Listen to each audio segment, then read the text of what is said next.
तो कैमरे में बंद अपाहिज कविता का पहला पैराग्राफ हम देखें तो लिखा है, हम दूरदर्शन पर बोलेंगे, हम समर्थ शक्तिवान,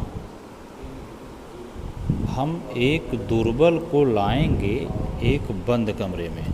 ये 4 लाइनें हैं, तो इसको ध्यान में रखते हुए हम समझें।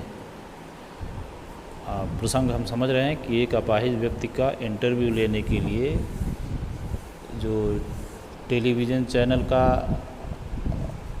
अपना एक ख़ास कमरा होता है जहाँ ये लोग इंटरव्यू लेते हैं, यानी स्टूडियो में एक ख़ास कमरा होता है, एक ख़ास जगह होती है जहाँ इंटरव्यू वगैरह लिया जाता है।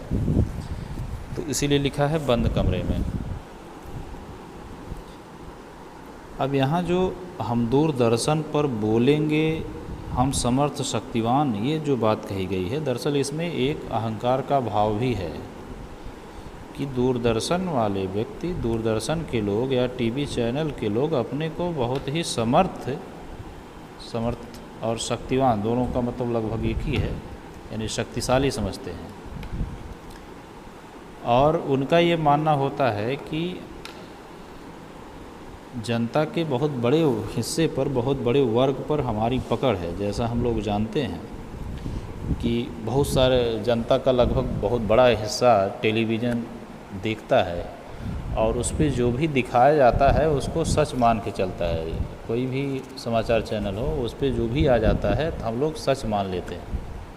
और इस बात को चैनल वाले जानते हैं, इसीलिए उनके दिमाग में कहीं न कहीं ये बात बैठी है कि हम बहुत ही शक्तिशाली हैं, क्योंकि हम जो भी लोगों के सामने प्रस्तुत करते हैं लोग उसको मान लेते हैं। यानी हम जो सही कहेंगे उसको लोग सही मानेंगे, जो हम गलत कहेंगे उसको लोग गलत मानेंगे, इसलिए हम शक्तिशाली। इसलिए उस चैनल के मन में एक अहंकार भरा हुआ है, इसलिए अपने आप को समर्थ और शक्तिवान कह रहा है।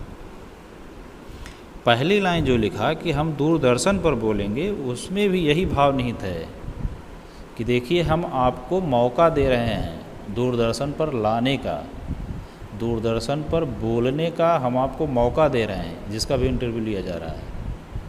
यानी एक प्रकार से एहसान लाद दिया गया शुरू में कि देखिए हम शक्तिशाली हैं, हम किसी तक भी कोई भी बात पहुंचा सकते हैं और हमने आपको मौका दिया है, इसलिए हम दूरदर्शन पर बोलेंगे। तो इसमें बड़ा भाव निहित है कि दूरदर्शन पर बोलेंगे तो बहुत बड़े वर्ग तक बात पहुंचेगी,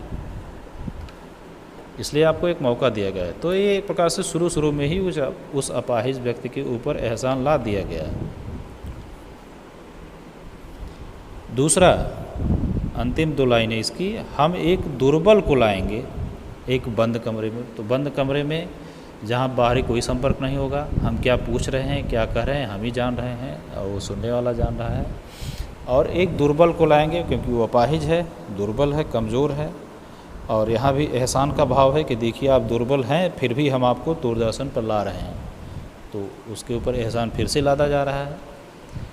और साथ ही साथ देखने वाली जनता को अपनी ओर आकृष्ट करने का भी प्रयास है कि देखिए हम दुर्बलों को प्रोत्साहित करते हैं, हम बहुत बड़े सामाजिक व्यक्तित्व वाले चैनल हैं, हम ऐसे अपाहिज, ऐसे दुर्बल, ऐसे कमज़ोर लोगों को ये मौका देते हैं कि वो दूरदर्शन पर आ सकें।